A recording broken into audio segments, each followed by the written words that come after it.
بسم اللہ الرحمن الرحیم۔ السلام علیکم ورحمۃ اللہ وبرکاتہ۔ تعبیر روئے کی نیکسٹ ویڈیو میں ہم حاضر ہیں۔ آج اس کے اندر پڑھیں گے کہ اگر کوئی شخص خواب کے اندر ترازو دیکھ لیتا ہے تو اس کی کیا تعبیر ہو سکتی ہے۔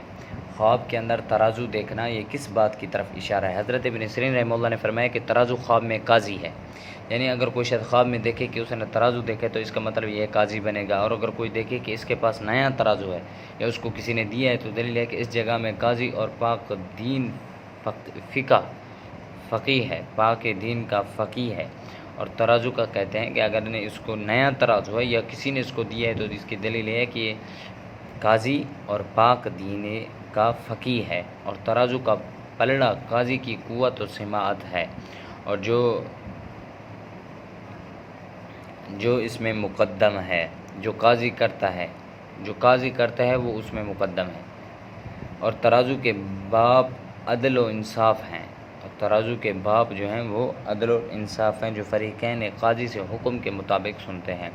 اور اگر کوئی دیکھے کہ ترازو کے دونوں پلڑے بالکل برابر ہیں تو دلیل ہے کہ قاضی عادل ہے، اور اگر دیکھے کہ ترازو درست نہیں ہے تو دلیل ہے کہ قاضی راست اور منصف نہیں ہے، حکومت میں ایک طرف کو مائل ہے۔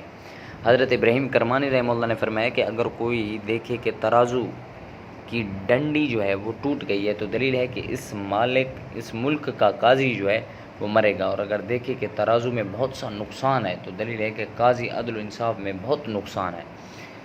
حضرت جابر مغربی رحمہ اللہ نے فرمایا کہ ترازو خواب میں درست کرنا اور بطور تحفہ اور سوغات بنانا قاضی کے عذاب دوزخ سے نجات اور راستگاری ہے۔ اس کا مطلب یہ ہے کہ خواب میں ترازو دیکھنا یہ قضا فیصلے پر ہی دلالت کرتا ہے۔ اگر ترازو برابر ہے اس کا مطلب یہ ہے قاضی صحیح ہے، فیصلہ صحیح سناتا ہے۔ اگر برابر نہیں ہے اس کا مطلب یہ ہے کہ قاضی نقصان کرتا ہے۔ اور اگر ترازو ٹوٹا ہوا ہے اس کا مطلب یہ ہے ملک کا قاضی مرے گا۔ دعا ہے کہ اللہ ہمیں ان خوابوں کی حکمت کو سمجھنے کی توفیق عطا فرمائے۔ وآخر دعوانا ان الحمد للہ رب العالمین۔